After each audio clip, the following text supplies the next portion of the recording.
Hello पिला माने आ सब केमिति अछ भलो अछि आज गोटे कहानी रे सुनिबा हां समस्त रेडी तो हां आसो क्रोध मनीषर परम शत्रु आमे अधिक रागिबा भलो ना खराब कोन आमे जानिबा गोटे स्टोरी रे आमे पढिबा कहानी रे पढिबा पढिले आमे जानिबा पिला माने मनीषर केही शत्रु नथंदी शत्रु अछंदी ना जन्मरो केही शत्रु को नहीं जन्म होए नै माने किए जणे जन्म हेले से शत्रु बोली निया जीवन बुझिला ना नै मनीषर सब शत्रुता निज भीतर थाए आम मानक समस्त भीतर शत्रुता भाव होची ना नै आमे टिके कथा रे के कोन कहले राखी जाउछे ना नै हां रागीबाटा भी आम पई केते क्षतिकारक आस आमे कहानी टिए पढिले जानिबा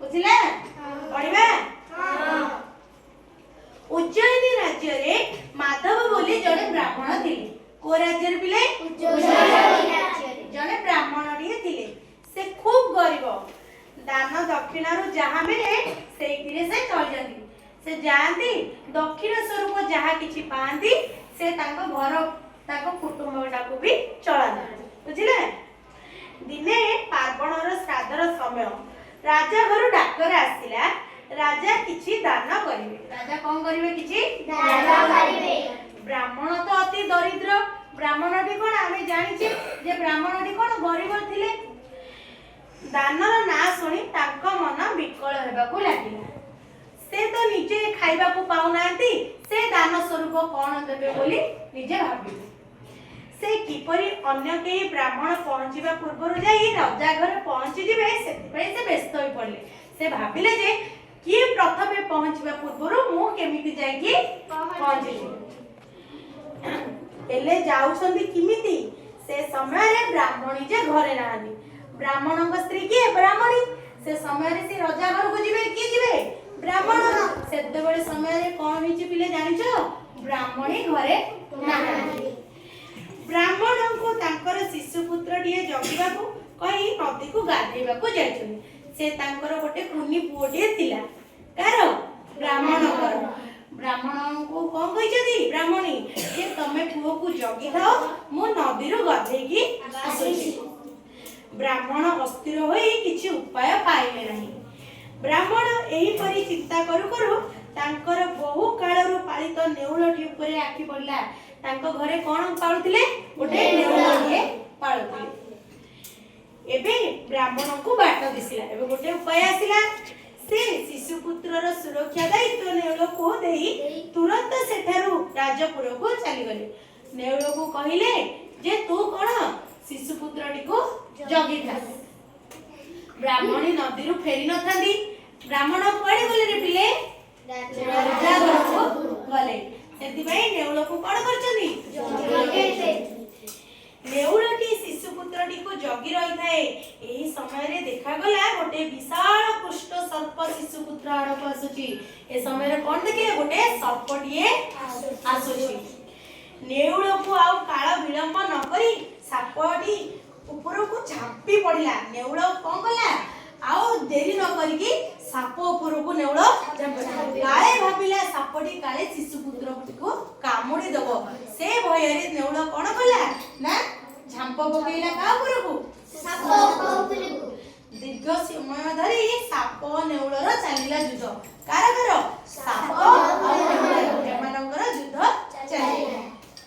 शेषरे नेउल तार तीक्ष्ण दांतरे सापटी को खंड खंड करि देला नेउल को कला ता दांतरे सापटी को खंड खंड कर केबे नेउल और साप झगड़ा लागिबार देखिछो हां देखिछो ना हां सापटी मरि जिबारो मालिक आसुछंदी कि नाही देखिबा को दांड को चली देला नेउल कोन कला पिले सापटी को मारि देला ना नहीं से तापरे बाहर को गला कोन भाई ना काले मालिक आसुछंदा नहीं देखिबा पई से कोन गला गला ब्राह्मण राजा घरु सकल दान द्रव्य धरि फेर पार से कोन गले से समय रे सब दिन स देकी राजा घरु से पड़ जेतिले पिले राजा घर जेतिले राजा घर कोन करले फेरु दिले कोडी निज बसा नेउलटी गृह स्वामी को देखि आनंद रे तांको पादरे गुड़ेई हैला।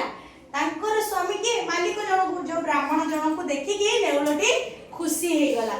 तमे देखि दिबो आमे जदी घरे कोनसी पशु को पाळुछे ताले से माने कोन हमको मनीष भलिया व्यवहार देखंती ना नहीं आम सहित खेलंती नाचंती बुलंती ना नहीं सेमिति ठीक से परी नेउल मध्य से ब्राह्मण को कोळेई देला बुझिले ना। ब्राह्मण को देखिले नेउलटीर मुह और देह रक्त जुडुबुडु होइछि। ब्राह्मण देखिले जे नेउलर मुहटी कोन होइछि पूरा रक्त जुडुबुडु होइछि। कोन पई होइछि रे बिले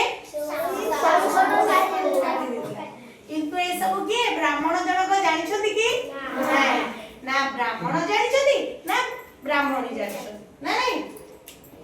हठात तांकर मुंड को आसिला ए विश्वासघातक जीवटी तांको सुकुमार पुओटी को कामुडी खाई देछि। से भाबिले जे नेउलटी होछि गोटिए विश्वासघातक।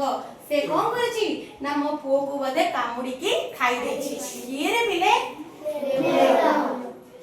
तांको भीतरर सब विचार शक्ति लोप पाई गला। क्रोधरे प्रज्वलित होई से गोटिए बाड़ी आनी नेउलर मुंडरे शक्त पहाड़टिए बसाई देले। नेउलटी पुओटी को कामुड़तिला कि बिले का को कामुड़तिला सापको। किंतु ब्राह्मण जनक न जानि पारि कोन कले राग तरतर होई नेउलटी को गोटे शक्त पहाड़ देले। एका पहाड़ रे नेउलटी मरि गला। कोला ब्राह्मण अत्यंत मन दुख रे घर भितर गले। से कमे दुख करछि जे ताको पुओ काळे मरि जैछि बोली दुख प्रकाश करिकि से घर भितर को गले। देखिले ताकर शिशु पुत्रटी आनंद रे खेलुछि। पिलाटी कोन करछि रे बिले खेलुछि। ता पाखरे भयंकर कृष्ण सर्पटी मरि पड़ी अछि। ता सेई जोठी पिलाटी सोइतिला ता पाखरे कोन अछि गोटे सापटी कोन अछि पड़िछि। निजर अति विश्वासी जीवटी किए विश्वासी जीवटी निज जीवन को विपन्न करी पुअर जीवन को रक्षा करछि। माने ता जीवन को गोटे कष्टदायक करी माने सी असुविधा निजे पड़की से कोन करतिला से पुओडीर जीवन को रक्षा करतिला। किंतु से मालिक जनक ए कथा बुझी पारिले नाही। अथच क्रोधर वशवर्ती होई से ताको हत्या कर देले। एहार कारण कोन होला से रागिले रागिवा हेतु से नेउलटी की कोन करले मारी देले ना नहीं। एक कथा चिंता करी दुख अनुताप रे ब्राह्मण मर्म हाथ बाबू लागिले। बहुत दुख प्रकाश कले ब्राह्मण जनक। काहे की दुख प्रकाश कले कारण से ताको छोट बेलु पारे पारे आसुदिले। किंतु से अत्यंत क्रोध जर्जरित हेई किमा जोर रागी जाई से कोन कले नेउलटी को शक्त प्रहार दे मारी देले। ए अत्यंत कोन दुखर विषय ना नहीं। ए पाठुर हमें कोन सिखिले जे कौनसी कारण न जानी अन्य काहा उपरे केबे भी रागिबो नाही। रागिबो क्रोधर शिकार हेले निश्चय निज असुविधा रे पड़िबो। कहिलो पिले ब्राह्मण केउ देश रे वास करथिले ब्राह्मण काहा को शिष्य पुत्रर जगिबा दायित्व देथिले नेउळ मुहरे काहे की रक्त लागितिला